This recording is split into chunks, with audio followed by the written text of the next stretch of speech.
lumalaganap ang mga Protestante. At bilang tayo ay mga Katoliko, maraming mga mahihinang Katoliko na madaling naaakay at umaalis sa simbahang Katolika. Bakit? Kulang sa kaalaman. Makakita kayo ng Katoliko na nagmumura, hindi yan mga Diyos, magpro-Protestante. Makakita tayo ng isang Katolikong babaero, hindi ka mga Diyos, magpro-Protestante ako. Na ang mentality, ang kaisipan ng mga ibang Katoliko dito, na kapag ikaw nagsimba, dapat banal ka. Pag ikaw nagsimba, dapat perpekto ka. Pero ang tanong, alam niyo ba ang aral ng ating simbahan pagdating sa ating pananampalataya? Sapat nga lang ba sa atin na lumuhod tayo ng ilang oras at papurihan ang Diyos kahit hindi natin alam bakit natin siya ginagawa? Alam ba natin pag sinabing indulgences? Pag sinabing indulgences, alam ba natin yung mga makukuha natin sa bawat sakripisyong binibigay natin sa Diyos? Meron ba tayong napapala dyan magbukod sa pagtanggap ng biyaya sa Kanya? Ano nga ba yung dahilan? Bakit natin ito ginagawa? Hindi lang po dapat natin ginagawa ang isang bagay dahil sa nakasalanan. Hindi po dapat ginagawa lang natin ito dahil sa minana natin sa ating mga magulang. Dapat alam po natin bakit mo siya ginagawa, bakit kailangan mo siyang gawin, at ano yung dahilan, at ano ang naiintindihan mo dun sa ginagawa nating pagdedebosyon. Tatlo po ang ating pag-uusapan ngayon. Ang kasaysayan ng mga ribultong ito, kailan ito nagsimula? Tayo ba? Ang mga apostol ba? May dala bang mga ribultong ganito? Nung tinatatag ang ating simbahan, nagdala ba sila ng ribulto ni Maria? Sinabi pa nila ng mga alagad kay Pedro, "Oy! Ribulto ni Maria, eto yan." Meron ba? Pag-uusapan natin yan. Pangalawa, gumagamit po tayong lahat ng banal na kasulatan. Tama po ba? Yung mga mahihilig magbasa ng Bible. Pero natanong niyo ba sa sarili niyo, paano to nabuo? Sinong bumuo? Paano to nagkaroon ng verse, kapitulo, versikulo? Paano to bakit to tinawag na Biblia? Meron ba tayong mababasa sa Biblia na ang aklat na mabubuo ay tatawaging Biblia? Sino ang nagsabi sa 12 alagad maging si Kristo na ang mabubuong aklat ay tatawaging Biblia? Anong taon to nabuo? Bakit kailangan itong buuin? Sino ang bumuo? Kapag tayo po ay gagamit ng isang aklat, batayan sa ating pananampalataya, dapat alam natin ang kasaysayan. Hindi lang tayo basta gagamit ng aklat dahil sa gusto nating basahin. Ang tanong, ito po bang binabasa nyo? Alam nyo kung paano nabuo? Ilang buhay ang namatay para nang mabuo itong aklat na to na binabaliwala ng ibang mga Katoliko dito. Maraming mga banal, mga santo ang pinatay dahil sa aklat na to, na hindi binibigyan ng pagpapahalaga ng ibang mga Katoliko. At ang panghuli, ang ating pag-uusapan, ang tinatawag na True Church. Pag sinabing True Church, ano nga ba ang tatag ni Kristo? Jehovah's Witness, Iglesia ni Cristo, Born Again Christians, MCGI, sa dami ng Protestant na sumisibol dito sa ating bansa, ano nga ba ang Iglesyang tatag ni Kristo? May mababasa ba kayong Katoliko sa Biblia? Bakit kayo naniniwala that the Catholic Church ay tatag ni Christ? May Catholic Church ba dito? Sa mga nagbabasa po ng Bible, may nabasa po ba kayo na ang tatag ni Kristo ay Katolikong simbahan? Wala. Pero bakit nga ba Katoliko ang tatag ni Christ? Pag-uusapan po natin yan. Yang tatlong bagay na yan, ang pinakamahalaga para mas lalo nating maintindihan ang pananampalataya natin. At hindi po ako papayag na matatapos tong pagtuturong to, na uuwi kayo nang hindi nyo naiintindihan ang pagiging Katoliko nyo. Napakahalaga po, lalo na sa mga kabataang bagong sipol, na nag-iiba na ang henerasyon ngayon, na magkaroon tayo ng pagmamahal sa ating simbahan. Hindi lang sa kung paano tayo nagdarasal, hindi lang sa kung paano tayo dumadalo ng banal na misa, kundi kung paano mo isasabuhay ang pagiging Katoliko mo. So, dumating man sila o hindi, sisimulan po natin ang pagtuturo sa pamumuna po ng Tito ko. Tito Ral, kayo na po ang mic po dito. Salamat po, magandang tanghali. Sige, Brother Sanria. May buntag sa tanan. Ano mo mas mangingon? Ko mayong bungkag. May buntag sa tanan niya. Atong sugdan sa usa ka balaan nga pagampo. Ilit sa to ang birthday celebrant. Eda Joan, you may begin with the prayer. Manindog ka. So, pwede ka manindog? So, let us head bow. So, our Father, the Son, the Holy Spirit, amen. Our Father, who art in heaven, hallowed be your name. Your kingdom come, your will be done on earth as it is in heaven. Give us this day our daily bread. Forgive us our sins, as we forgive those who sin against us. Lead us to this and lead us and live. Amen. Hail Mary, full of grace, the Lord is with you. Blessed are you among the fruit of the womb, Jesus. Holy Mary, Mother of God, pray for us sinners, now and at our death. Amen. Glory be to the Father, to the Son, to the Holy Spirit, as we is now, and shall be world without end. Amen. In the name of the Father, the Son, the Holy Spirit. Amen. May buntag pagbalik. Okay naman dia? Okay ra? Wala mo sakit yung robot na sige mong lingkod. Okay. Kanina nihatag ng introduction ng ato ang binanggang igsuon sa Rio. Gikan pa kaning Manila. Nya ako kami ni Brad Oming, si Brad Oming gikan ni Lahog, taga Lahog masan ni. Kailaman ni Sir Oming Magno. Nya ako din si Brad Ralph, gikan ko sa Cebu Zoo. Di sa Lahog kasi dili Cebu Zoo. Lahog Cebu City. Unya sa di pa mo sugod sa itong diskusyon, mungtana ko ninyo, nakasabot mo si introduction ni Brad ganina. Nakasabot mo? Kay mga Bisaya earns sa bato dre. Unya Tagalog earns sa bato ng gigamit ka lingwahe. Okay na ninyo mag-ininsik na dre. Kaya kasabot magya mo. Kaya Tagalog, kamao-mao tagasagaran na ito ani. Hatagan ito mo gusto ka istorya. Ganaan mo istorya? Storytelling ba? Okay na ninyo? May naman kasi nabutan. Storytelling. Aron nga, mas masabda na to ang katarungan kung ngano na katoliko ta o nganong nanganhi mo diriron. Istorya niya.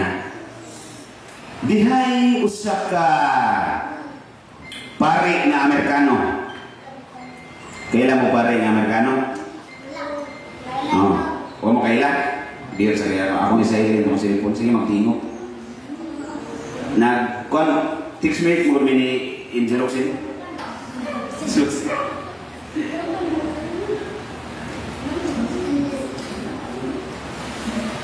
Diyo sa kapare nga Amerikano, nga misyonaryo siya. Kasabot mo misyonaryo, tao na nagsangyaw sa pulong sa Ginoo. Kunya kay pare lang siya, nagsangyaw siya sa kamatuuran, may tungod sa simbahan Katoliko. Kunya gikan pag siya layo kay sa ng lugar sa Amerika. Sa Duluth, Minnesota. Duluth, Minnesota. Amerika. Niabot siya Pilipinas, tiri siya Cebu na misyon. Sakto kay timing, nag-mission siya. Dinhigyod sa bukid niya, bahin sa San Remigio. Dili yung lugar na mission siya. Kunya pag-abot niya din karahang panahon pa man to. Ang mga Amerikano nga pare, dili mantigo mo binisaya, dili sa kamao mo bisaya ba? Ang problema, kay sagad-sagad sa mga tao nga nanimbas kapilya, di sa mantigo miningis. Na kung na'y makamao, pipila lang. Unya, sagaran bisaya gid ang lingwahe nga naandan, mo inibawan. Pag-abot sa mga pare sa kapilya, mumisa man siya. Mumisa siya, ginan siya siya ang terrorist guide. Nang ginay terrorist guide sa foreigner. Ako ning tourist guide terrorist guide naman noon. Ginan siya yung tourist guide. Pader, ayaw nilang pag-misa, Pader, kay di man kasi nabot. Mga tao dili, Bisaya, na ikaw di sika kamaong Bisaya, in English tanan. Ayaw nilang pag-misa. Isang Bisaya, di ko ito kasabot ng Amerikano. Dito na i-translate diretso. Pero ang mga Amerikano nga pare, yung siya, sila kung gianhin din eh. Ang gianhin din eh, ang paghatag ni Kristo dito sa mga tao. Niya mabuhat na ako niya sa Santos nga misa. Kung di ko mumisa, puslanan na kung pag-anhin din eh. Mumisa dito. Nya, problemahan na siyang terrorist guide. Unsaon man meron pagsulbat nga dili man ikamao mo Binisaya. Kunya ang iyang lingwahe ni English tanan sa oron masabtan ba ganin misa? Masa may solusyon. Nangita o mo volunteer ti-translate sa iyang gisulti. Pangutan na mga tao, kinsay mo volunteer ti-translate sa pang sulti ni Padre. Kisay mo volunteer? Kamu volunteer mo? Huwag nangahas at volunteer eh. Bisan ka itong kamao-mao in English. Makuyawan, di ka naman volunteer ka na kasubanan. Huwag nangahas at volunteer. Huwag mo nyo yung volunteer nga mo translate. Kung saan mo na ron? Napugos, nabunlutan ang sakristan. Sige, pamayabas. Ikaw na lang i-translate to. Katong lang yung sakristan. Tagsa sila microphone. Barog ang pare. Ito, ikas na sa altar. Irespikas ang sakristan. Kunya timing man ito nga Semana Santa. Semana Santa ba? Wala ang Semana. Gusto pa padung Espiritu Santo. O di ang mga pagbasa may tungod sa kasakit ni Kristo. No po iwali sa pare. Diretso na lang kaswali kay kung sugda na to sa introductions visa, dugay kita mo man-translate. Wali na sa Padre. Merkano ha? Tig-translate ang sakristan. Okay, sugod na gwali ang pare. Maminaw mo kay magwali na. Maminaw mo di? Minaw. Sugod na gwali ang pare. In English man yung pare. My dear brothers and sisters. Gihubad sa sakristan, gi-translate. Ingon sa sakristan. Mga pinangga kong mga kaigsuunan. Sakto yung mag-translate. Very good. Padayon ang pare. Christ has been crucified between two robbers. Gihubad sa sakristan. Si Kristo gilansang tunga-tunga sa duha ka mga guma. Di niya siya katawa, katong pipila ka mga tao, nahimo mo ng guma. Robbers man, sa may Bisaya sa robbers. Guma, Ang pare, at siya kabalaka kay seryoso niya kung wali, anong niya may mga smile? Padayon siya. Ingon siya, we need to sacrifice. Translate na sa Kristan. Nanginahanglan tagduha ka sakong bugas. We need to repent. Nanginahanglan tang mamintal. Because if we will not repent, kay kung dili ta mamintal, the wrath of God will be coming unto us. Ang mga ilaga sa Ginoo manganhi diri sa ato. Imbis wrath kasuko, nahimo na ng mga ilaga. Mangutan niya ko ninyo, nag-joke ba ang pare sa iyang wali o wala? Wa siya magkomedya. Pero nga nung nangatawa man mo. Kay sayok man ang paghubad, sayok man ang pag-translate sa sakristan, nahimong katawanan ang seryoso nga wali.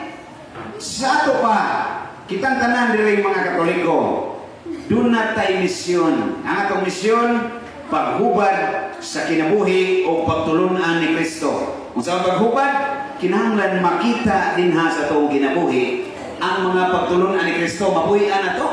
Kung nasinayok na mo paghubad, katawanan na imong pagkakristohanon. Katawanan. Kuha ninyo?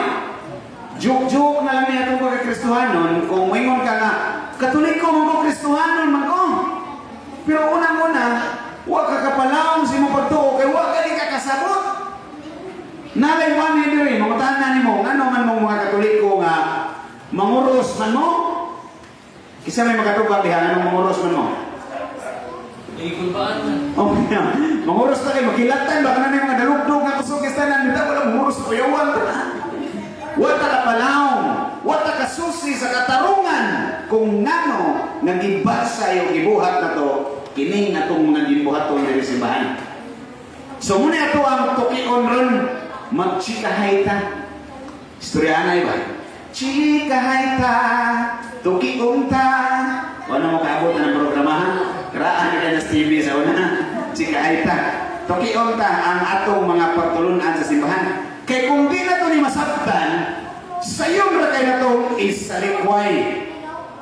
Dali ra kayo ang pagtalikod sa simbahan Katoliko kung wa nimo masayri ang katarungan sa tanan na itong gibuhat dire.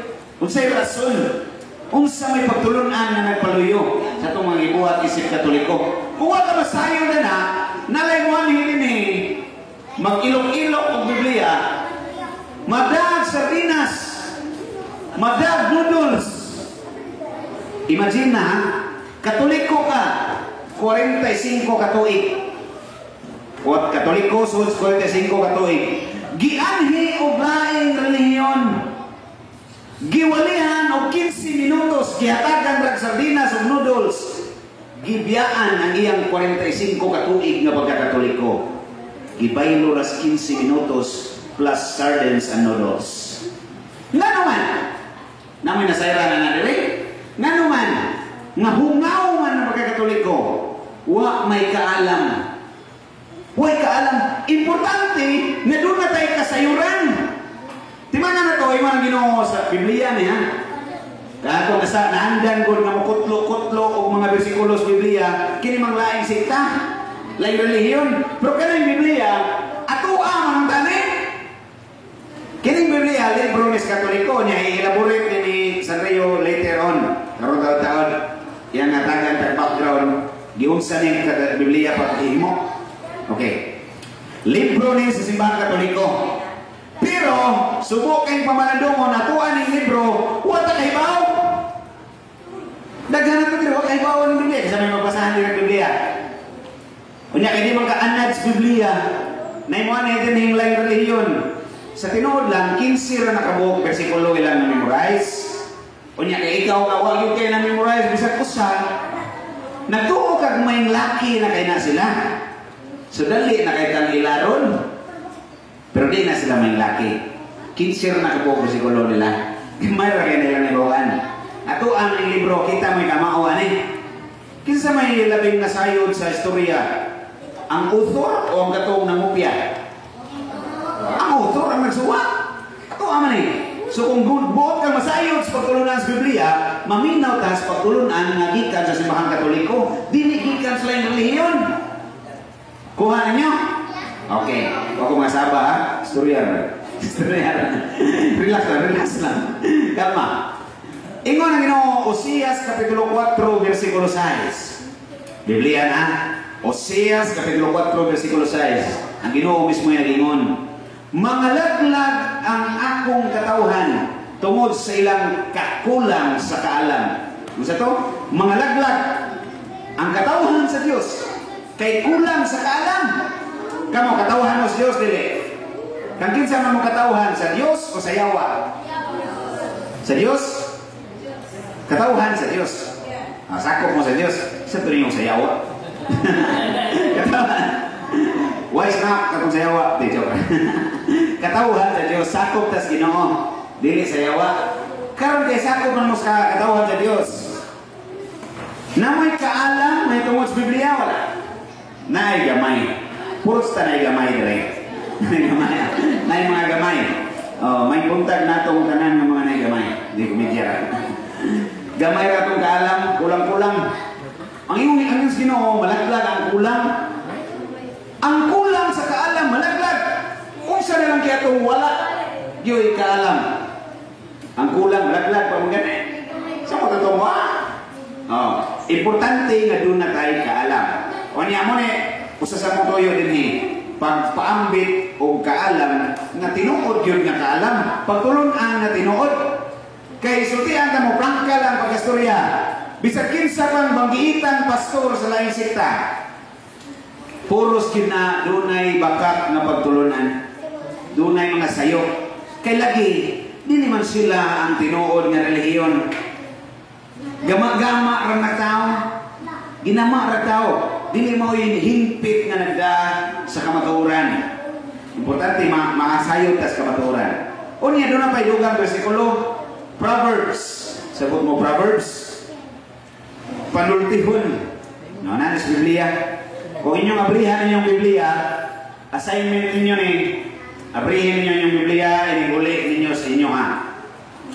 Unya kay wa man mo ida nga notebook o ballpen, okay ra na kay kabawon ko nga mga wise kay mo, i-print lang sa inyong auto. Na ko video, ako nang i-record. Mag-check matagan mo kuan kopya. Sa Biblia, Panultihon kapitulo 19 bersikulo 2. Unsa to? Panultihon.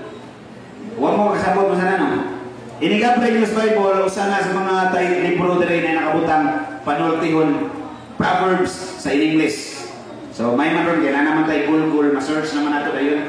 Kanang may dalidaran ba kung tang lula. Sa mga daw ko ay alam mo tanan ako la i-google na. O sa mo ko sa Google dong. Google no liog sa manok. I-google ang liog sa manok. Ma-search rin na ninyo. Proverbs chapter 19 verse 2 ingon ang Ginoo diha. Enthusiast without knowledge is dangerous and will often lead to nothing. Sa pagbinisaya na. Kanabang kadasig na kulang sa kaalam, way kaalam, delikado o kasagaran, musangpot ngadto sa wala. Kadasig. Kinsa may mga madasigon, kusog musimba, kusog rosaryo, pero way kaalam sa iyang gibansay nga pag-ampo. Kung sa iyong Biblia, delikado din na. Importante di ay nga nakasabot ka sa imong gibuhat. Dili ra kay nagbuhat-buhat ra kanay kung tanon ka. Anong ginana mo? Anong munguros mo? Ambot lang, basta kay mo na ninandan mo. Mangambot na lang ka. So kinahanglan makabawtan mo tubag na. Nya dili lang kay pagtubag, mula mo sa nato pagbansay kay kasapot man dali ta matayom. Kung nay mo saway, adi ka madutlan. Di ka mausal. So isaway lang daw. Wa mo ko maigo sa imong gisulti. Ang pinakakumo ano, tubag ko ni Bro Ron. Iyan ang i-explain. Kaya ko, introduction naman eh. Kuha mo na ko, ako papel din ron, MCWD. Sabot mo kung saan ang MCWD? Murang correct, wrong di ay. MCWD. MC. Bago na ni Bro, pero ako na ihatan yung highlight, kaya nagtagalog dos Brad ganina. May mungutana ni Mote. Kamu mga Katoliko, nanong naggamit mong ribulto niya, sawayon ka, ingnon ka, nag-Diyos-Diyos mo ng inyong mga larawan. Mukot mo rabag Biblia ang nanaway. Mugamit o bersikulos Biblia. Ni ikaw nga way alam sa Biblia, magyango-yango ka, bitaw no, bawday, bawal gid na sa Biblia. Awa, na di magdugay. Imo di yung biyaan ng imong pagkakatoliko. Kay kaya mo, iyan mo, orang ka. Murang ka ng iro at tubangan sa taxi. Ng iro at tubangan sa taxi. Kaya mo, iyan mo ra. Huwag ka kasabot. Niyo mo gamit ng Biblia. Gamit ng Biblia. Ang kanang mga layo-liyon. Oh. Exodus 23, 5. Yan mo nang Ginoo. Ayaw pagkulit o dagway sa mga larawan, sa langit, sa yuta o sa ilawang sa yuta. Ayaw nyo silang ludhi, ayaw nyo yukbui. Di ay pakulito o larawan, na bersikulo gigamit. Word of God ng Bible. Karon nga, basa-basahan ka na. Usahaw na mo pagtubag, ngayong gabitaw, no, bawal eh na. Unyawa ka hatagi sa kumplito nga detalye. Kung unsay gibawal. Ang gibawal de katuding larawan sa baka ano man himong Diyos. Pero naghimong larawan ni wahimo ang Diyos. Pwede kayo. Doon ako idaghang bersikulo, din ako ihatag ninyo daan karon. Na nagsubok gid ang Ginoo maghimong larawan. Excited mo na, okay ra ninyo matuluan mo na. Ganahan mo din. Murag di mo ganahan, murag nang. Wala excited ba? Wala leyon man din eh. Nano? Natagaan mo? Sardinas?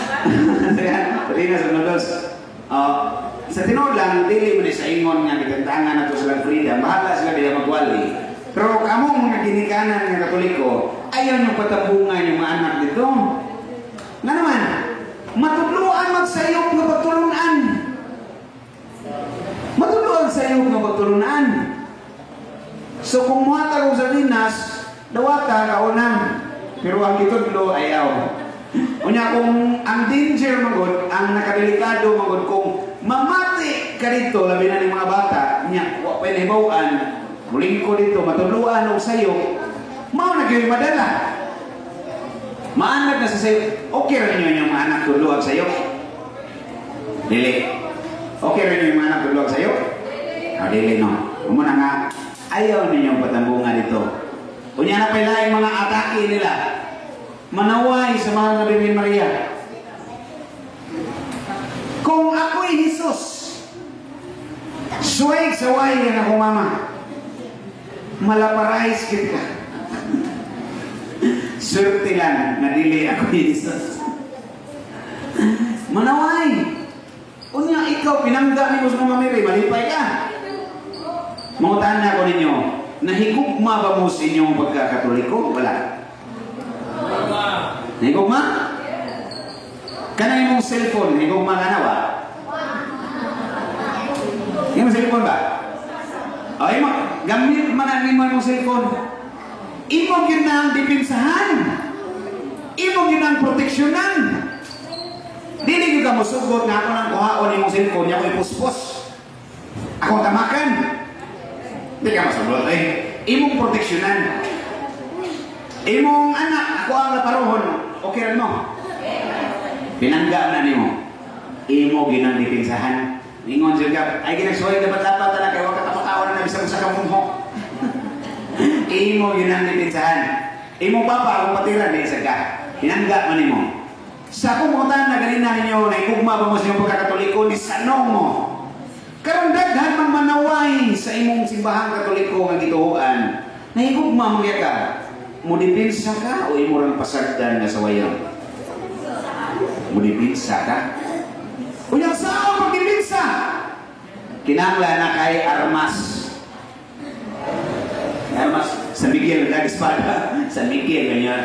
Unsa may armas na tong gamiton pagdipinsa sa simbahang Katoliko? Samurai? Cobra o sting?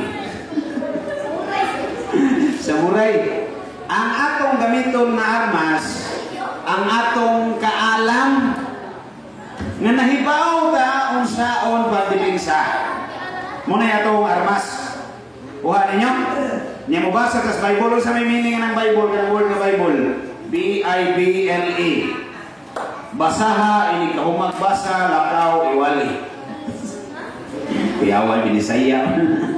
Sa ito, Bible, basaha, ini kahumag basa, lakaw, iwali. Pero ang imong pagbasa, kuyugan sa imuhang pagtuon, dili sa bisan unsa nga pagtulunan, kundi gikan gyud sa simbahan. Unya, dinhi layo-layo maning lugar. Pero pwede rin maning adhion permanente. Sa usapan ni kalayo, kung kana kung manambong mo, masanay pareho rin mag-Bible study, huwag manambong. Importante nga doon ay manambong. Unya, kini ato ang muhatag ron og paambit nga taas-taas. Dili man ni Bisaya. Pero Tagalog, kamao man sa mo Tagalog. Kay sigurado gyud ko, magsigigin mong tan-aw og salida nga Tagalog. Mga drama nga Tagalog. Kasi magtanawan rin drama nga Tagalog. Oh, mga batang kapwa, sana batang giapo dai. Batang kapwa. Batang giapo, bisa ka usawa di ko kasuway tan-aw na. Biar giapo ng mga salida ba. Kaysa mo anay TV. Mananaw may TV pero way salida. TV ray tanaw. Way salida. Onya, murag ako rin kasyudad nga di mo tanaw salida. Mutanaw salida pero dili sa TV. Kaya namay kanang online ba? Online. Sa una panahon, ang online sa mga ka namang higaan na mga nikato. Online. Online na mga higaan. Karoon ang online na naman sa tuslok-tusloko na mga silipon. Sa kalaang panahon, 90s mo kong bata ba? Tsunamis, boundary. Pagka bata na ko, ang among upload sa hilaw-hilaw. Karon mag-upload na. Ang mouse na mo sa una, kanang bukod-bukuron sa email. Karon ang mouse, ay, right click o left click, ay. Ita, komedya la.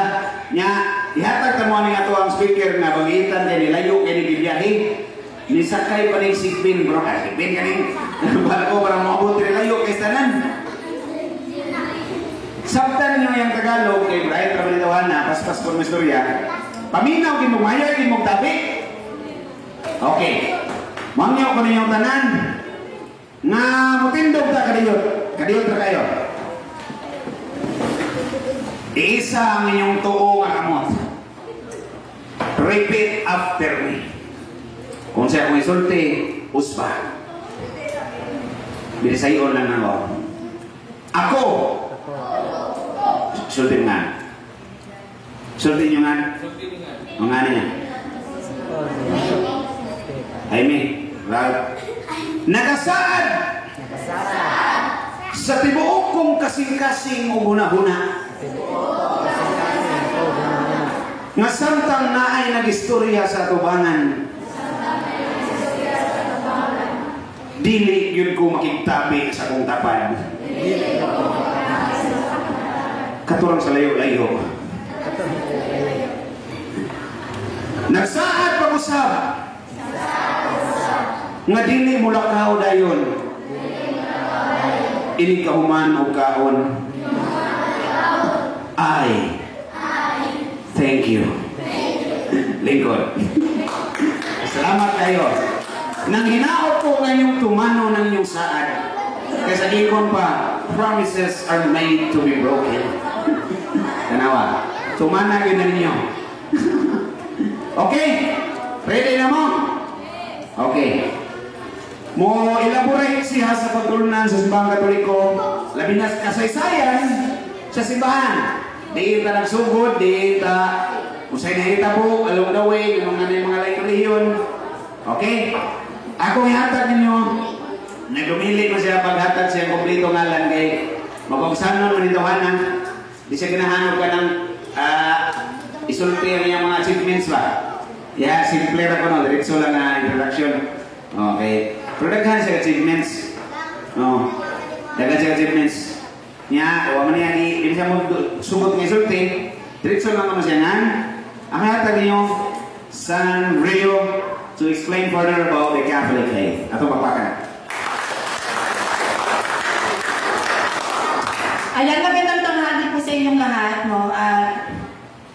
Meron akong iiwang una pala isipan sa inyo. No? Tayo ay nasa ilalim ng Catholic Church kung tatawagin. Meron pa kayong idea kung kailan nagsimula ang mga ribultong to? Bago tayo magsimula sa ribultong to, ako nga pala si San Leo Adams, isang Catholic faith defender na ang ating patron na San Miguel Arcangel, siya po ang patron ng mga defensor ng simbahang Katolika. Kaya na po may espada, di ba? Siya ang lumalaban sa mga protestante. So kung tayo ay deboto kay San Miguel Arcangel, hindi po dapat tayo magiging protestante. Ngayon, kailan nagsimula po yung mga sacred images na to, yung ribulto na ganito? Kailan ito nagpasimula? May simbahan na ba na umiiral? Lumuhod ba ang mga apostol sa ribultong ganito? Nagsaksihan ba ng 12 apostles na meron ng ganitong ribulto? Tayo ay nagdedebusyon, mahal na mahal natin ang prosesyon. Nagprosesyon ba ng Birheng Maria ang 12 apostles? Pag tayo po ay gagawa ng isang aktibidad sa loob ng ating simbahan, dapat unang-una natin alamin bakit natin to ginagawa. Bakit nga ba may ribulto? Hindi ba masapat na lumuhod ka, tipikit mo yung mga mata, sabihin mo, Panginoon, tulungan mo ko? Kailangan pa ba ng mga yan? Ano ba ang dahilan ng simbahang Katolika bakit may nasarenong natutulog? Bakit may mga nakapako pa sa krus? Pwede naman natin isipin, Lord, nasa tabi kita. Bakit para saan to? Okay. Ang Christianity o ang ating simbahan ay nagsimula sa walang pangalan. Wala po tayong mababasa sa Biblia na nagsabi si Christ, "Oy, Katoliko yung itatatag ko. May nabasa po ba tayo? Wala. Bakit nga ba sa Rio walang pangalang Katoliko sa Bible? Bakit? Dahil alam ni Kristo na kapag nagbanggit siya ng pangalan, maraming mga tao ang gagamit ng pangalan yon para pagkakitaan. At isang malaking pagpapatunay na si Kibuloy. MCGI. Hindi ba? Abuloy, Laga, ginagamit ang simbahan para maging mayaman. At alam ni Christ yun. Ngayon, kung wala pa ng pangalan at wala pa ng tributo during that time, bakit tayo nagkaroon? Para saan? Anong gamit? Anong dahilan? Dapat alam po natin ito. Hindi lang po tayo basta titingin sa Miguel Arcangel, protektahan mo ko. Pero ang tanong, bakit ka may tributo? Dapat nagtatanong tayo sa mga nakikita natin. Hindi lang tayo dapat nagpapadala sa emosyon. Dapat mataas ang ating intelektual kung paano natin pagmamasdan yung mga ginagamit natin na pagdedebosyon sa loob ng ating simbahan. Okay. First century, unang siglo, sa lugar ng Antioch, na which is ngayon ay Turkey na tinatawag, diyan po tayo nagkaroon ng kauna-unahang rebulto. Yan ay si San Jose. Sa panahon ng mga ng first century, hindi po tayo pwedeng magkaroon ng ganito. Pinapatay ang mga Kristiyano ng mga pagano. Ang umiiral na relihiyon noon ay Judaism at pagano. Pag sinabing pagano, ito yung mga mababasa sa Bible. Baal, Beelzebub, Molech, mga Diyos-Diyosan. Diba? Kapag hindi ka sumamba sa mga Diyos-Diyosang ito, ipapakain ka sa leyon, ipapako ka sa krus, susunugin ka ng buhay. Ang kuko mo, paa at kamay, unti-unting tatanggalin hanggat hindi ka sumasamba sa Diyos-Diyosan. Ganon ang pinagdaanan ng mga Kristiyano Katoliko, na kapag hindi mo to sinamba, papatayin kita. Kaya ang mga Katoliko noon, Kristiyano Katoliko, nagtatago sila sa mga kuweba. At hindi tayo nagsimula sa ganito. Saan tayo nagsimula? Sa pagpipinta. Ang mga sinaunang Kristiyano o sinaunang Katoliko natin, tayo ay mayaman sa kultura pagdating sa pagpipinta o sa tinatawag nating sining. Inilarawan ng ating mga alagad sa kanilang mga naging disipulo na ito ang itsura ni Maria. Ito ang itsura ni Christ, nakita ko siya. Inilarawan niya sa iba't ibang katakomba na tinatawag. Pag sinabing katakomba, kuweba kung saan nagtago ang ating mga alagad, ang ating mga sinaunang Kristiyano. Dumating ang ikalawang siglo, tinatawag nating 2nd century. 2nd century, ito ay sa panahon at taon ng pamumuno ni Emperor Constantine. Ito ay napapanahon ngayong Flores de Mayo, Santa Cruzan. Si Emperor Constantine, ang kanyang ina ay si Reyna Elena. Yan, no? Ano ginawa ni Reyna Elena? Bakit siya yung isa sa malaking importanteng karakter sa Santa Cruzan? Bakit siya? Bakit si Reyna Elena ay hindi na imperatrice pa? Bakit siya? Dahil kay Reyna Elena kung bakit nasa atin ang krus ni Kristo. Siya ang nag-utos sa panahon ng mga pagano na hindi pa naniniwala ang anak niyang si Constantine na si Kristo ay Diyos. Siya ang nagpahanap. Hanapin niyo ang krus ni Kristo.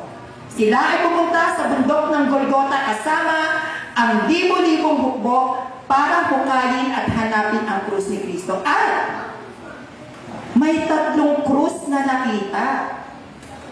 Paano nga naman natin malalaman kung saan ang krus ni Kristo doon?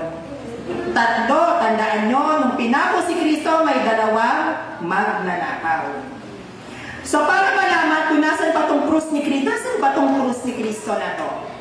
Meron siyang isang katiwala o isang alalay, alipin na tinatawag. Itong si Reyna Elena, Reyna to. Patuloy ang kanyang pagdurugo at nasa bingit na siya ng kamatayan. Anong sabi ni Reyna Elena? Malalaman natin, alipin, kung nasaan ang krus ni Kristo, kung hihiga ka sa isa sa tatlong krus na yan. Pinahiga siya sa unang krus, walang nangyari. Sa ikalawang krus, wala pa rin nangyari. Pero sa ikatlong krus, gumaling yung alipin. At itong krus na to ay pinagpira-piraso, at isa sa naiwan dito, nakapirasong krus na ito, dahil hindi na siya buo sa tagal pa naman ng panahon, 2nd century, 33 AD si Christ crucified. Ito ay kanyang pinaghati-hati at ibinigay sa ating simbahan, sa kanyang anak at sa pamilya ni Santa Elena. Etong si Constantine, malaki yung daw. Pagano sino ba yung Kristo yung tao? Bakit ko sasambahin yan? Si Constantine, iba ang Diyos na kinikilala. Mahirap sa atin yun, di ba? Nakatoliko ka, magmumuslim ka, maniniwala ka ba agad kay Allah? Hindi. Katoliko ka, maniniwala ka ba agad kapag ikaw naging iglesia ni Kristo? Yan ang tatag-Christ? Hindi. Bakit? Dahil yon ang ugat at yon ang pinamulatan mo, paniniwala. So, nagsabi si Constantine, totoo ba to? O sige, uso gera. Pag nanalo ako sa gera, kung totoo tong krus na to, sasampalataya ako sa iyo. At maraming pagkakataon na ang Panginoong Jesus ay nagpakita sa pamitain ni Emperor Constantine na isa sa naging dahilan kung bakit siya naging emperador ng mga Kristiyano. Kauna-unahang emperor na naging Kristiyano, ang anak ni Reyna Elena. Okay. Bakit ko ito gustong talakayin sa inyo? Ang pagbubukas ng mga ribultong ito ay nagsimula 2nd century sa panahon ni Emperador Constantine. Tayo ay hindi nagsimula sa ribulto. Tayo ay hindi nagsimula sa pagpipinta. Tayo ay nagsimula sa pananalangin ng taimtim, pagdarasal ng mag-isa na nakakulong sa loob ng isang silid. Kaya nga diba sabi sa Bible, kung ikaw ay magdarasal, ipinid mo ang bintana, ipinid mo ang pintuan hanggat maaari, huwag mong ipaalam. Ganon ang proseso ng pagdarasal ngayon, hindi sa mga ganito. Pero bakit tayo nagkaroon ng ganito? Para saan to, Sanrio? Display ba to? Ito ba ang luluhod ka dito para sambahin mo? Diyos ba to? Pag tayo lumuluhod at harap tayo dito sa altar na to, ano ba ang iniisip nyo? Nandito ba ang Diyos? Ay, nakapako ang Diyos natin. Ganun po ba? Hindi. 2nd century, nang tinanggap ni Emperor Constantine ang pagiging Kristiyano, siya ang nagbukas ng pinto sa ating simbahan para magkaroon ng ribulto. Pinapatay kasi tayo ng mga pagano. Ang tingin ng mga pagano sa atin, mga satanista. Siyempre, bagong sibol tayo Hindi naman tayo yung tipong bagamat tayo ay lumang relihiyon, may mga nauna sa atin. At yung mga nauna sa atin, sila yung pumapatay sa atin. So sa pamamagitan ni Emperor Constantine, lahat ng mga pinatay ng mga sinaunang Kristiyano, pinag-utos niya sa simbahang Katolika na nandiyan sa Roma. Lahat ng mga pinatay niyan, gawan nyo ng monumento, ipagpatayo ng ribulto, karapat-dapat silang parangalan. Dahil sa kabayanihan at pagbubuwis ng buhay na ibinigay nila sa kanilang pananampalataya para sa ating simbahan, dapat lang natin silang bigyan ng pagpaparangal. Kung paano si Gatong Rizal, ang bayani ng ating Pilipinas, ay binibigyan natin ng pagpaparangal dahil sa demokrasya ang ating tinanggap. Ano pa ang mga santo at mga banal na pinugutan ng ulo, sinunog ng buhay, pinana, siniba. Hindi ba't ganyan ang pinagdaanan ng ating mga santo? May masama ba kung paparangalan natin sila sa pamamagitan ng paggawa ng mga lineages? Wala. Now, 7th century, nung kumalat ang mga ganito, ito ang dahilan kung bakit naging Kristiyanong bansa ang buong mundo. Ang buong mundo noon ay hindi Kristiyanong bansa, tayo ay mga pagano. Ang bawat bansa noon na umiiral ay sumasamba sa iba't ibang mga Diyos-Diyosan. Sila ay may mga sinasamba ng mga ribultong nakikita ng ating mga mata na hindi naman natin alam kung saan sila nagmula. Pero dahil sa mga ribultong ito ang naging dahilan bakit nawala ang mga pagano sa Elena na si Constantine. Dahil siya ang emperor at makapangyarihang emperor sa bayan ng Roma, ang sabi ni emperor, lahat ng mga paganong rebulto, basagin. Ang susuway sa utos ko, papatayin. Ay, natakot syempre yung mga pagano. Ikaw ba naman, susuway ka ba sa emperor? Kasi bibitin kang patiwalik sa maraming tao. Natakot. Ngayon, sa panahon ngayon, nung binabago na ang mga rebulto ng pagpapagano para palitan ng ganito, ito ay ginamit hindi po unang-una sa pagdadasal. Ang unang gamit nito ay ginamit na panturo sa mga may kapansanan, sa mga hindi nag-aral, at sa mga hindi marunong magbasa at magsulat. Ang pamamaraan ng mga pagano noon, para lumawak ang kanilang pananampalataya ng mga hindi naniniwala kay Kristo, gumagamit sila ng ganito, ng rebulto. Kaya kapag hindi ka marunong magbasa, hindi ka marunong magsulat, at pagano ka, nagtatanong sila, ano mo tsura ni Kristo? At itong mga image na to, yan pa talaga mukha nila? Sure ba kayo? Sure ba kayong ito mukha ni Christ? Paano nyo nalaman? Nakita nyo? Meron na bang camera noon? Nag-selfie ba habang nakapako si Christ? Christ, selfie. Nag-picture ba? Paano nyo nalaman na ang mga mukhang yan, mukha ni Mama Mary? Eto? Paano nyo nalaman na mukha nila to? Wala namang camera noon. Dahil yan sa mga pinta. Ang mga mukha ng ating mga sacred images ay kinuha sa mismong pinta ng ating mga alagad. Hindi yan kathang isip, hindi yan gawa-gawa lang.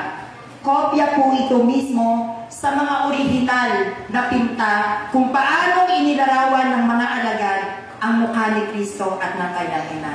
At isa sa mga pinta na ipinagmamalaki ng ating simbahan ay ang Our Lady of Perpetual Help.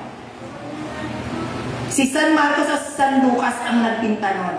Kaya meron tayong original na mukha ni Mama Mary at ni Christ dahil iginuhit yan ng ating mga sinaunang Kristiyano. Ngayon, dahil ito ay ginagamit para turuan ng mga pagano, ito rin ang naging dahilan para mas lalong lumalim ang ating pananampalataya. Bakit? Tayong mga tao ay madalas na nakakalimot. Hindi po ba? Ano ba yung nararamdaman niyo pag nakikita niyo yung crush niyo? Ay, my God. Hindi ba't nakaka-inspire? Oh, yung crush ko, dumaan. Pogi. Di ba? Ang sarap sa feeling. At minsan, nakakalimutan natin ang Diyos kapag hindi natin siya nakikita. Kapag hindi natin siya araw-araw naaalala. At paano natin maaalala yon? Pag nakikita natin. Isa yun sa dahilan kung bakit merong ganito. Maglalakad ako, problema ako, iniwan ako ng asawa ko. Nakakita tayo ng ganito.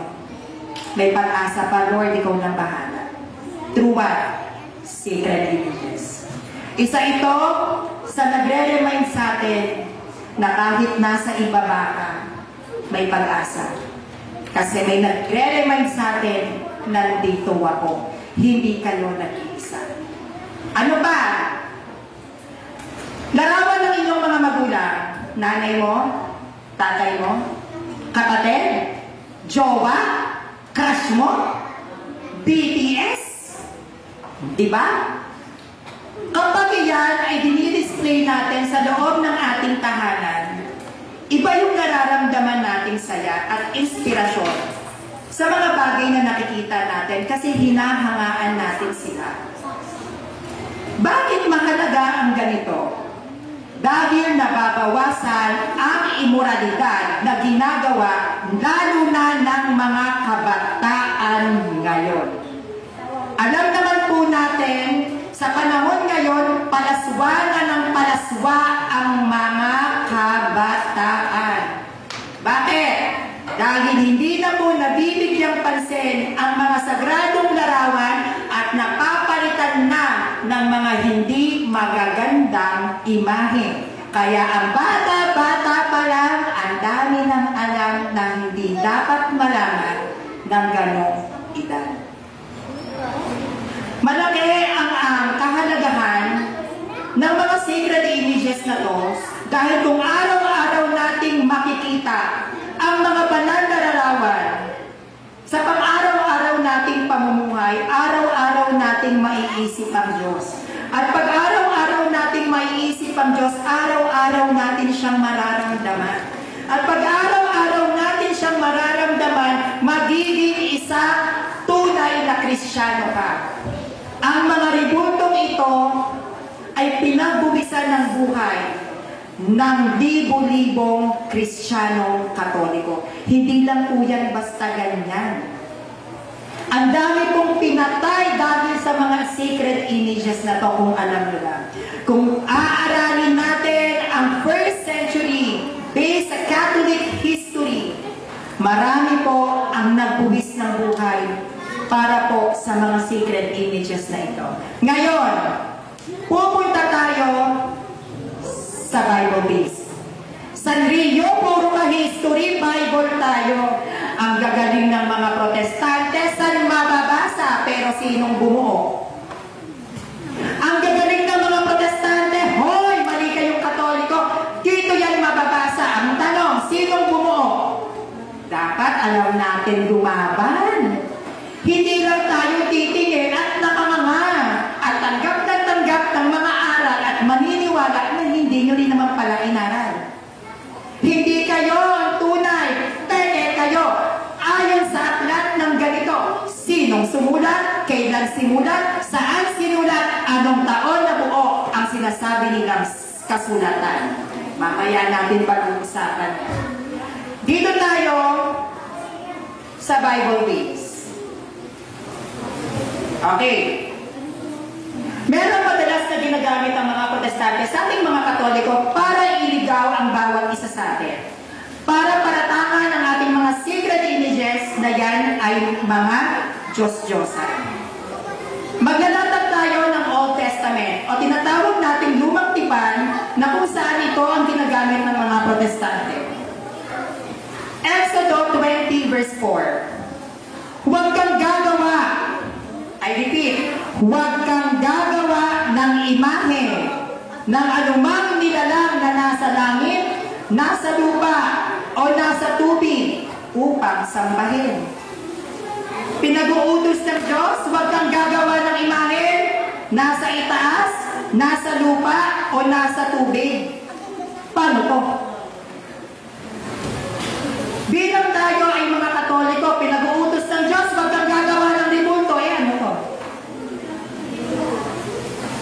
Halimbawa, isa akong protestante.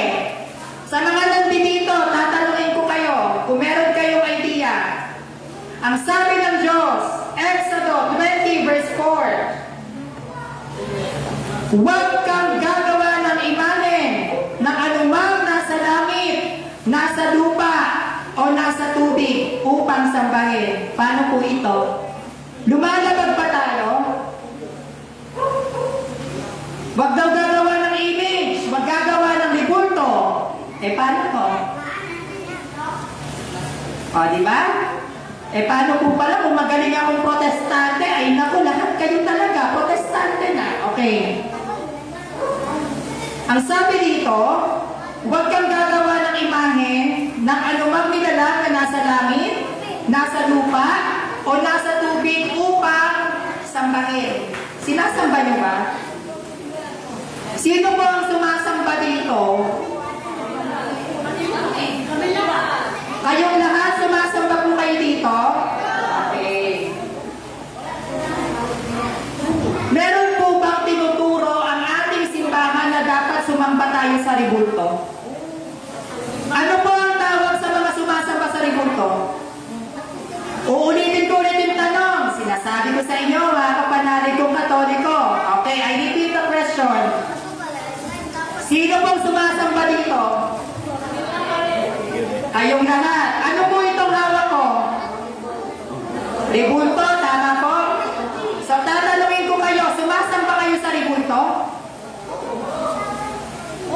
I repeat the question. Ang sabi nyo, sumasamba kayo dito. The question is, sumasamba ba kayo sa ribulto? Oo o hindi? Okay. Sumasamba kayo sa ribulto, ha? Okay, bibigyan ko kayo ng isang katanungan. Ang Diyos nyo ba ay isang tributo? Bakit nyo sinasamba? Ulitin ko yung tanong para mas malinaw. Sinasamba nyo ba to? Oo, hindi. Ano to? Tributo. Kayo ha, pinapagod nyo ako ha. Okay, tributo. Tatanungin ko kayo. Sumasamba ba kayo sa ribulto? Oo, hindi. Oo. Ang Diyos nyo ba ribulto? O ang gulo-gulo nyo, hindi pala ribulto Diyos nyo, pero sumasamba kayo sa ribulto. Ay, ano ba talaga? Okay. Dilinawin natin yan. Hindi po tayo pwedeng sumamba dito. Makinig kayong maigi. Hindi po tayo pwedeng sumamba dito. Wala po itong kapangyarihan para pagilingin kayo. Wala itong kapangyarihan para kakainin kayo. Bakit? Bato yan. Bakit kayo sasamba sa bato? Ang ating Panginoon ay Espiritu. God is Spirit. That's why may Holy Spirit. Jesus Christ. Diba? When He died on the cross, umakyat sa langit, kaluluwa pati katawan, ascension. God the Father is Spirit. Even the angels, they are Spirit. Rebulto ba sila? I repeat, rebulto ba sila? Rebulto ba ang Diyos natin? Bakit kayo sumasamba dito? O bakit nga po tayo sasamba sa bato? Ang tawag po sa ating ginagawa pag nakakakita tayo ng ribulto, pagpaparangal. Alam niyo po ba yung pagpaparangal sa Ingles? Veneration. Ang ating pagsamba ay binibigay lang natin yon para sa Diyos. Because God is Spirit. Kapag nakakita tayo ng ganyan, hindi yan pwedeng sambahin. Pag sinamba nyo yan, mga pagano kayo. Gusto nyo ba tawagin kayong pagano? Tayo ay nagbibigay ng pagpaparangal o pagpapasalamat sa nire-representa nila. Bakit ba ito nakapako sa krus? Kasi si Christ, kung wala pang ribulto ang simbahang Katolika, ganito ang nangyari. At dahil ganyan ang nangyari sa iyo, Kristo, maraming salamat dahil ako'y iniligtas mo. Thank you po. Tayo ay tumitingin sa mga sagradong larawan, hindi po ito para sambahin. Wala pong magagawa yan kahit tumambling tayo dito. Bakit? Bato yan. Kung sasambahin nyo ang ribulto, pag nagpunta kayo doon sa Santo Niño, doon sa katedral, ang dami nyo namang Diyos. Ilan ang Santo Niño na ribulto? Ang dami yung Diyos na Santo Niño talaga kung may 1,000,000 yan. 1,000,000 ba Diyos nyo? So kung ito ay sinasamba nyo, isang Diyos. Sinasamba nyo yan, 2 Diyos. Sinasamba nyo to, 3 Diyos. Isama pa natin si Mama Mary, 4. Yung mga Santo Niño pa na pinoposisyon at dinadala sa sinulog, ilang santo, ang dami yung Diyos, alleluia talaga. Nakukuha nyo yung logic? Nakukuha nyo yung punto? Ang mga sagradong larawang ito, yan ay pagre-representa ng ating pananampalataya. Hindi yan pwedeng maging Diyos. Hindi ito pwedeng maging Diyos. Wala yang magagawa. Paano pag nabasag yan? Ay, nabasag ang Diyos. Paano kung binenta ko to? Ay, binenta ko ang Diyos. Kasi Diyos ko to eh. So, ibig sabihin, pag ikaw umalis at hindi mo to dala, hindi mo kasama ang Diyos. Bakit? Kasi Diyos siya. Papaano sa panahon ng mga alagad na hindi gumagamit ng ribulto? Sino sa mga apostol na magpapatunay sa inyo na may lumuhod sa ribulto at sabi, Kristo, Kristo, Diyos kita?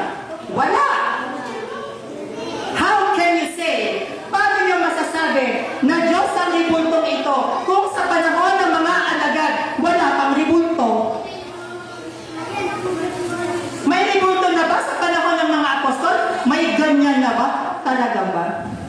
Wala. Eh bakit sabi niyo, Diyos niyo to?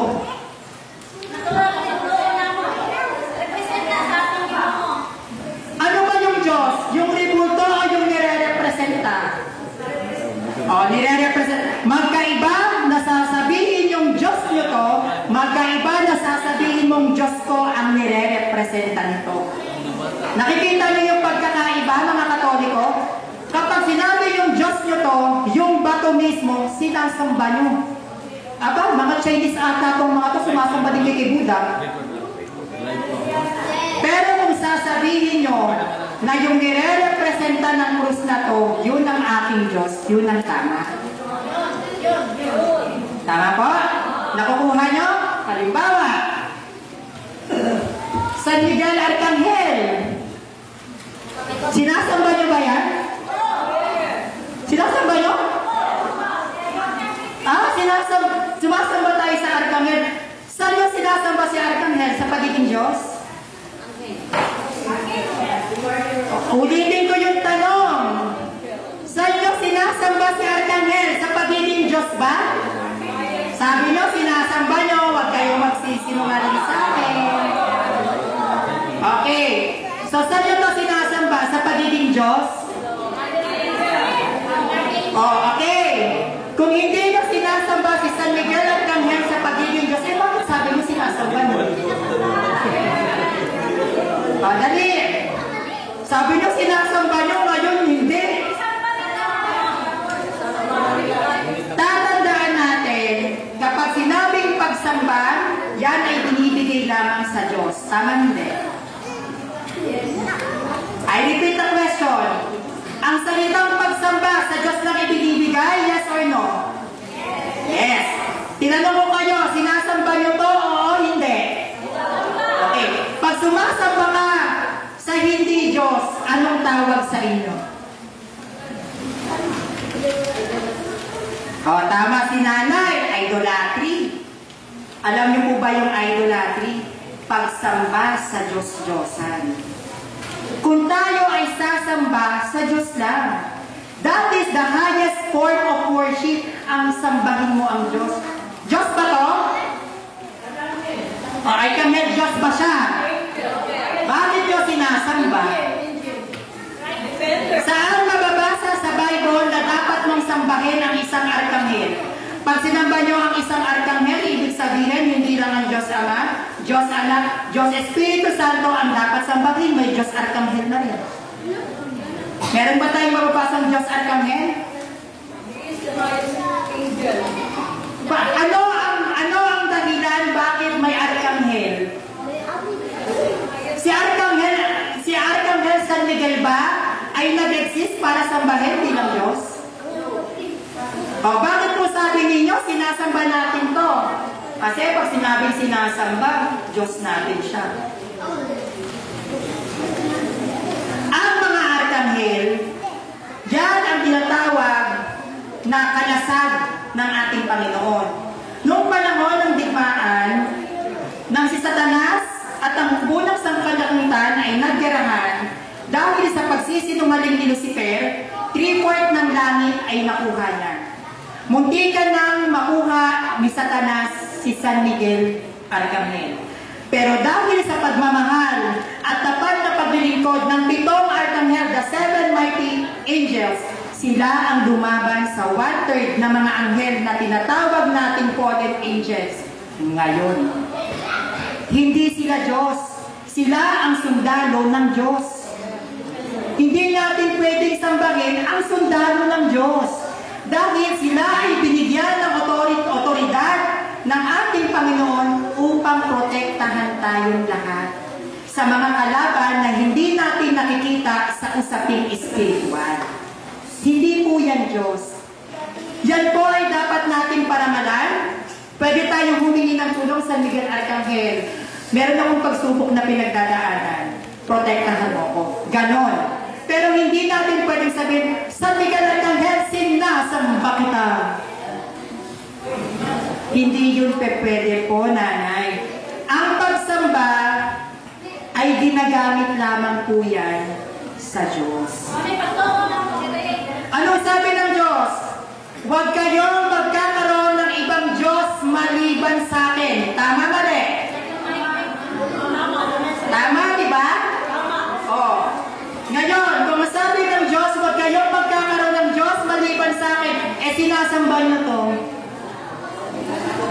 Paano yan? Aba, galit na ang Diyos talaga. Di ba? Ang sabi, hoy, huwag kayong magkakaroon ng ibang Diyos maliban sa akin. Sabi nyo, sinasamba nyo yan, eh paano yun? Eh ang pagsamba para sa Diyos, dalawa na Diyos nyo. Isa lang, di ba? Sino ang Diyos nyo? Sino po yung Diyos nyo? Hindi ko po tinatapakan. Pandali po Hindi ko po tinatapakan ang inyong personal na paniniwala at pagdedebosyon sa ating patron. Kami po, ang layunin po namin dito ay ipaunawa, ipaalam sa inyo kung ano po ang katuruan ng ating simbahan. Naiintindihan ko po na sa mga may edad na nandito, labis nating minahan ang mga pagdedebosyon natin, lalo na sa pinakamamahal nating patron. Pero like what I've said, hindi po sapat na gagamit lang tayo ng emosyon. Dapat nating yakapin ang katuruan ng ating simbahan. Dahil ang patron na si San Miguel Arcangel ay nagmula sa simbahang Katolika na siyang nagtuturo kung paano ang tamang pamamaraan ng pagdedebosyon nating Katoliko sa mga imaheng ito. Hindi po tayo pwedeng gumamit ng anumang mga terminolohiya o terminology na sinasamba kita, San Miguel Arcangel, dahil ang pagsamba ay binibigay lang sa Diyos. Ang tanging maayos at appropriate na pwede nating sabihin, pinaparangalan kita, San Miguel Arcangel. Tatandaan natin, ang salitang pagsamba sa Diyos lang yan ibinibigay. Hindi po tayo pwedeng sumamba sa hindi Diyos.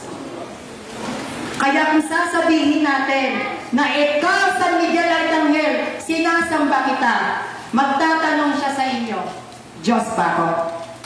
Pag-uusapan natin yan pagdating sa anghel. Kung ano po yung sagot nyo kanina, na sinasamba siya, nasa Bible po, ang pagsamba ng tao sa anghel at ano ang sinabi ng anghel sa tao. Okay.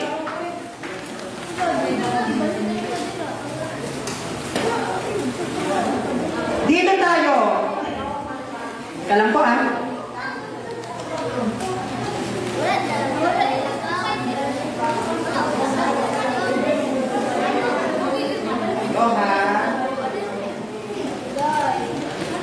Hey!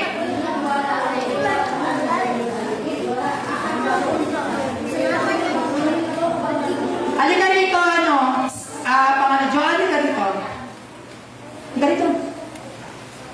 May isa pa akong ipapakitang halimbawa sa inyo. Jo, halika rito, happy birthday, happy 18th birthday dito. Lumuhod ka sa harapan niya. God. Oh. Noong una kong punta rito, nakikita ko yung mga elders, yung mga nanay, lumuluhod po talaga kayo at naramdaman ko naman yung pagmamahal nyo sa ginagawa. Kapag kayo po lumuluhod, kayo po ba ay sumasamba sa rebulto? Oo o hindi? Sino po magtaas ng kamay na kapag lumuhod ka, sumasamba ka sa rebulto, taas ang kamay? Okay. Thank you, Joanne. Oh. Abi na ko kanto alas 12 ka diha. Naku po. Sumasamba kayo sa rebulto. Okay. Meron po bang mababasa sa Biblia na dapat kayong sumamba sa rebulto? Eh bakit po kayo sumasamba sa rebulto? O, ulitin ko na naman yung tanong. Ay, naku naman talaga Inday. Ang sabi nyo, kapag lumuluhod kayo, sumasamba kayo sa rebultong ito. Tama. Ibabalik ko yung tanong. Meron ba kayong mababasa na dapat nyong sambahin ang rebulto? Wala, magkauna na mo. Okay. Eh bakit yung po sinasamba kung wala naman po palang mababasa? Na may freedom na tao, may freedom kung kita yung turuan. Okay. Maglalaban ng mga sita sa Biblia.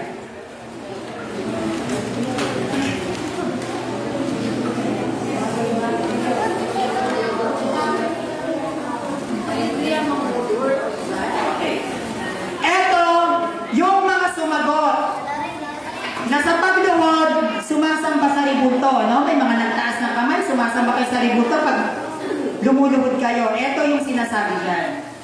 Ang sabi sa Daniel 3 verse 4 to 6, malakas na ipinahayag ng tagapagbalita, iniutos sa lahat ng tao mula sa lahat ng bansa at wika na lumuhod at sumamba sa ribultong ipinagawa ni Haring Nebukadnezar. Sa sandaling marinig ang tunog ng tambuling, lauta, lira, sitar, arpa at iba pang instrumento, sino mang hindi sumunod sa utos na ito ay iahagis agad sa naglalagablab na pugon. Sa aklat ng Daniel sa Lumang Tipan, may isang hari. Hari ng mga pagano. At siya ay nagpagawa ng isang ribulto. No? Nagpagawa. Nagpagawa siya ng isang ribulto at ang sabi ng hari, ang sino mang hindi luluhod sa ribultong pinagawa ko, papatapon ko kayo sa apoy. Kailangan niyong sumamba sa ribulto. At yung ribulto na kung saan pinapasamba ni Haring Nebukadnezar, yung mga tao ay isang ribulto ng pagano. Wala po kayong pinagkaiba sa mga pagano. Bakit? Dahil sa panahon pa lang ng Lumang Tipan, ang mga Hudyo na kung saan dyan nanggaling ang ating pananampalataya ay sumasamba sa ribulto. Ang pinagmulan ng pagsamba sa ribulto ay paganismo. Nasa Bible yan ha. Bibigyan ko kayo ng pangalawang sitas.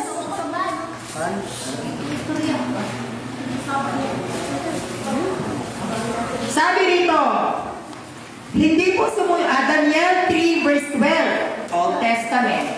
Hindi po sumunod sa utos nyo sina Shadrach, Meshach, at Abednego, ang mga Hudyong inilagay ninyo bilang mga tagapamahala sa Babylonia. Hindi po sila naglilingkod sa inyong Diyos na sumamba na ipinagawa ninyong rebulto. May 3 kabataang lalaki sa lugar ng Babylonia during that time nang nag-utos si Haring Nebukadnezar, sambahin mo ang ribultong to kung ayaw mong mamatay. But may 3 kabataang lalaki ang nanindigan. Sino to? Si Shadrach, Meshach, at Abednego. Anong sabi nila? Hindi ako sasamba sa ribultong yan. Bakit? Hindi yan Diyos. Bakit ka sasamba sa ribulto na walang espiritu? Halimbawa, magkakaroon ako ng kwintas neto at tatayo ako sa inyong lahat. Suot ko ang krusipihong ito. Sasambahin niyo ba yung kwintas ko? May pinagkaiba ba ang kwintas ko kung ganito rin ang itsura? Wala. So lahat ng magsusuot ng kwintas na may krusipiho, sasambahin nyo kasi Diyos nyo eh. Lahat ng mga krusipiho na makikita sa Santo Rosario, sasambahin nyo. May pinagkaiba ba sila? Wala. Sinasamba nyo, di ba? So sasambahin nyo din ang bawat krusipiho na nasa Santo Rosario nyo. Pareho lang sila. Huwag nyo sabihin may favoritism kayo. Ito sasambahin ko kasi mas malaki. Di ba? So hindi pwede. Bakit? Dahil ang ating Diyos ay hindi po rebulto. Tama po? Yung pumunta pa sa langit, rebulto sila, nakaganon. Yung Diyos ba natin na nasa langit, nagpunta ng langit, nakaganon, rebulto ako? Hindi. Why? Because God is Spirit. Ang Diyos natin ay Espiritu. Kaya nakikita eh. Even the angels, hindi natin nakikita. Why? Because they are spirit. Espiritu ba to? Oh my God! Gawa ng tao, gawa sa kamay ng tao, nililok ng isang tao, nililok ng isang magaling na iskultor. Sasambahin mo, gawa ng isang ordinaryong tao. Yun ba ang dapat maging mentalidad nating mga Katoliko? Na kapag may nakita tayo, maganda ang ributo, sambahin, na hindi naman natin alam at inisip na ang mga ributong nakikita natin ay gawa lang sa kamay ng tao. Bakit ka sasamba sa kamay ng tao? Ang sasambahin natin, yung hindi kayang gawin ng tao, yung Diyos na hindi nakikita. Nakukuha niyo po ba ako? Sige po, yung mga magtatanong dyan. Okay.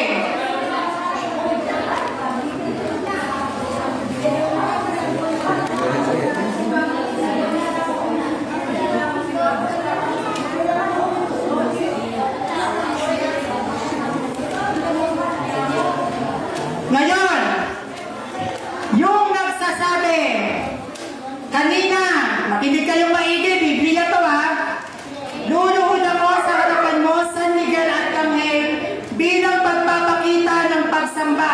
Sinasamba kita, San Miguel Arcangel. Yung mga nagsabi dyan, bibigyan ko kayo ng talata. Sabi dito, Pahayag 19 verse 10, magkausap ang tao at ang anghel. Literal. Okay. Ang sabi rito, Pahayag 19 verse 10, lumuhod ako sa paanan niya. Lumuhod ako sa paanan niya. Anghel to ha, niluhudan niya. Anghel mismo. Upang sumamba sa kanya. Pero sinabi niya sa akin, wag mo kong sambahin, sapagkat alipin din ako ng Diyos. Tulad mo at ng mga kapatid mo nagpapahayag ng katotohanan, itinuro ni Jesus. Ang Diyos ang sambahin mo. Ang pahayag yan ay akda ni Apostol Juan. At ayon sa kanyang pagkakasulat, nung meron siyang nakitang anghel, lumuhod siya.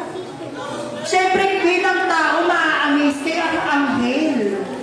Pero sa sobrang pagmamahal ni San Juan, sa ating Panginoon, ultimo yung nilikha ng Panginoon na mga anghel, sinamba na. Pero anong sabi ng anghel? Huwag mo akong sambahin. Katulad mo, alipin lang ako ng Diyos dahil ginawa lang niya ako kagaya mo. Ang dapat mong sambahin ay ang Diyos. Ano ginawa ni San Juan? Lumuhod sa kanyang paanan. Sinasamba kita. Nagalit yung anghel. Kinagalak ba ng anghel na, sige, sambahin mo ako. Hindi. Anong sabi niya? Huwag mo akong sambahin. Hindi ako Diyos. Katulad mo, alipin lang ako ng Diyos. Ang tanging dapat sambahin nyo, ang Diyos lang mismo. Bakit natin kailangan sumamba sa isang arkanghel kung mismong si Apostol Juan ay pinagsabihan ng anghel, huwag mo kong sambahin, hindi ako Diyos.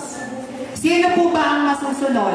Yung sarili nating opinyon at pananaw o yung mismong sinasabi ng banal na kasulatan? Ikalawa,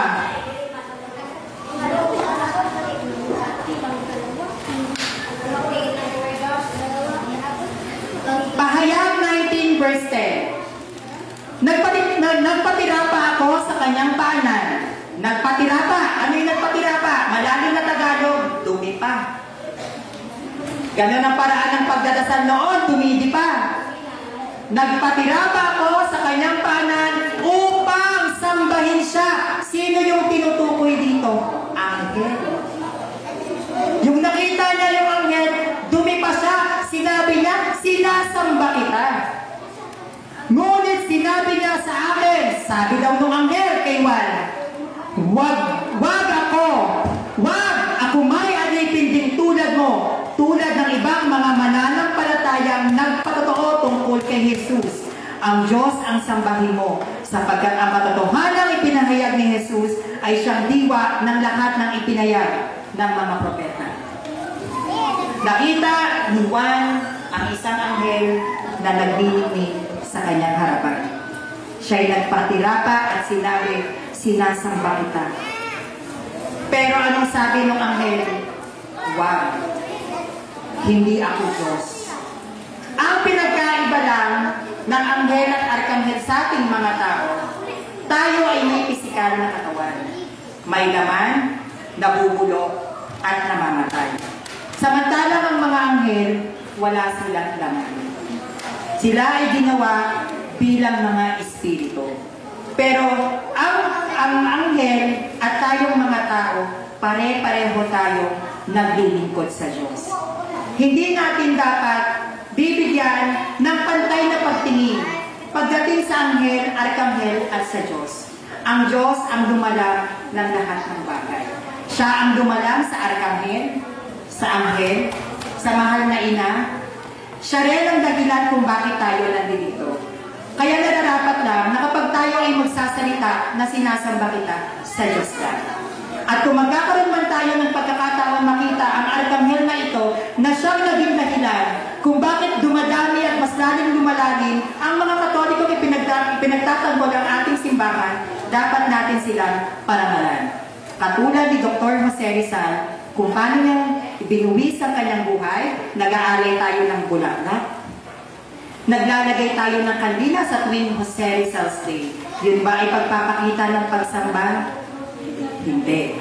Yun ay pagpapakita ng pasasalamat na dahil kay Jose Rizal kung bakit ang Pilipinas ay naging malayang bansa. Okay. Naiintindihan niyo po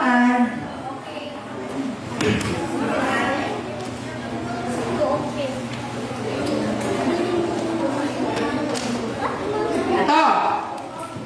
Genesis 41, verse 43, sa nagsasabi dito na ang pagluhod ay pagsamba. Bible ulit. Pinagamit ni Jose ang pangalawang sasakyan ng hari at binigyan siya ng taong noon pandangal na una sa kanya sumigaw, lumuhod kayo! Sa gayoy, pinailalim sa kanya ang pamamahala sa buong Ehipto. Ngayon, kung ang pagluhod ninyo ay pagpapakita ng pagsamba, noong si Jose, siya ay paparangalan bilang maging isang hari ng Ehipto. Sinabi sa kanya na doon sa bayan na yon, lahat kayo lumuhod sapagkat parating na ang ating magiging hari. Sinaba ba nila yung hari kasi lumuhod? Kapag ba tayo lumuluhod, halimbawa, ang nanay mo may ginawa kang kasalanan, pinaluhod ka sa mundo, sinasamba mo ba yung nanay mo dahil lang sa lumuhod ka? Maraming definisyon ang pinapakita ng pagluhod. Merong pagluhod na pagpapakita ng pagdidisiplina. Yan ang makalumang pagdidisiplina ng mga magulang noon sa munggo, sa asin. May klase rin ng pagluhod na pagpapakita ng paggalang. Hindi ba't kapag tayo nakakakita ng hari, lumuluhod ang kanyang mga duke para putungan ng kanyang kamay. Maging ang pagtatalaga ng mga obispo at kaparian, pinuputungan ng kamay, nakaluhod sila. Sinasamba ba? Hindi. Huwag po natin lalagyan ng misinterpretations ang bawat pagluhod. Kay Mama Mary, kay Lord Jesus, o sa lahat man ng mga ribultong ito, pag tayo ay lumuluhod, tayo ay nagbibigay gana. Dahil ang kanilang mga ginawa, pagdating sa ating pananampalataya, ay hindi kahit sino mang pwedeng pantayan ng kahit na sino sa atin. At marapat na nabigyan natin sila ng mataas na pagrespeto sa pamamagitan ng pagluhod. Okay.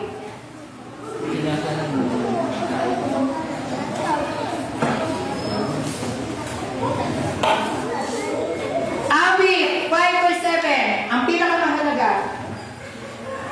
Awit 5:7, ngunit dahil sa iyong dakilang pagmamahal, makakapasok ako sa iyong tahanan, ika'y sasambahin ko sa templo mong banal, luluhod ako, tanda ng aking paggalang.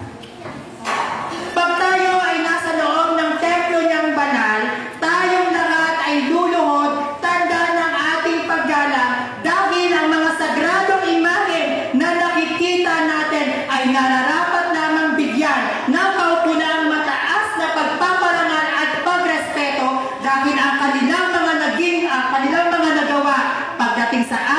pananampalataya ay hindi matatawaran ng sino man sa atin na nandito ngayon. No? So, may mga katanungan pa po ba kayo para maputol na natin ito at tatalo na po tayo sa segment? Wala na po. Okay po, once again ako po sa Rio at dito na po ang aking kapatid na si Tito Rap. Maraming salamat po. Okay. Thank you sa Brother Sandrio. Ako lang binisayon kay ako na kasabot ko sa garan na ito rin Bisaya man. Ang ipadayat ni bro kanina pag-explain niya tagaan at pasabot kung sa'y atong gibuhat sa simbahan.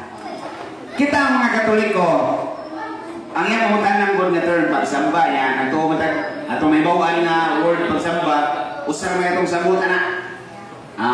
Pero kanang pulong na sa Bisaya na pagsimba, duha may punto anak. Ang number one yun, kanang simba nga sa Diyos, ragyod. Nga giisip ni mo nga Diyos, kana usar yun ka Diyos. Ang gibuhat na to, nigamit at larawan, dili aron isipon nga Diyos ang larawan. Wa man ta nag-isip nga Diyos ang larawan. Wa may abnormal na tudiri nga ang larawan atong isip nga Diyos. Representante lang na sa mga balaan. Nag-represent, naghulagway, nagpadayag. Pananglitan, for example, halimbawa. Sabot mo pananglitan, for example, pag yun niya, halimbawa, pag yun. Kanang imong ID. Imong ID ba? Namoy ID? Senior citizens ID? Nakay senior citizen ito? Namoy ID? School ID? O kanang imong ID, ikaw na o nag-represent lang na nimo? O di na ikaw ang imong ID. Okay. Sa samang higayon, kining larawan ni Jesus, dili ni si Jesus nag-represent sa tinuod nga Jesus nga tuwa sa langit. Ang atong yung gisimba, atong tinuod nga Jesus, nigamit ang larawan aron nga mas mulaw mga atong debosyon sa tinuod nga Dios. Kay kitang tao mangod, maglisod matag wala tayo makita. Kaya nga itong una-una, muandar man, mangita matag ma-imagine na to. Nangita tag dagway nga musod sa itong una-una. Pananglitan mo yung ko ni Mote, Apple. Siya musod si mo. Kanang pulong Apple, A-P-P-L-A, o katong Apple, ay mo ma-imagine. Diba? So nanginahanglan tag image representation. Nanginahanglan tag ma-imagine, aron makatarong tag ampok. So kining paggamit na to mga larawan, tabang ni nato sa to ang debosyon pagampo. Tabang dili ang larawan mismo may itong gihimong Diyos, tabang ni nato. Kunya ang sayok na hukom sa mga laing sikta nga gihimo kuno nato Diyos ang larawan. Kinsa man ninyo diri nag-isip na kining larawan Diyos? Nawa. Wala. Kaya nasayod man tas kamatuoran nga ang Diyos usaratos lang eh. Representation lang eh. Kaya tagaan na mo logic na sayon kay Sarton. Mangutaan na sa ako ninyo. Kung mag-ampo ka bisag asa, nakaigyatubang o wala? Nakaigyatubang wala? Nakaigyatubang. Nakaigyatubang. Pwede space. Pero may magiginaay na sa mong tubangan. Pero may magiginaay sa kasa ka ragi, something sa mga tubangan. Bisag asa ta, pwede ta mo ampo. Pangutana. Asa man ang dapit nga labing maayo magampo, mas maayo. Bisag asa o arikas dapit nga dunay dagbuay sa mga balaan. Asay mas maayo. Simbahan, tubangan sa dagbuay sa mga balaan. So kining gibuhat nato mga Katoliko, mas maayo.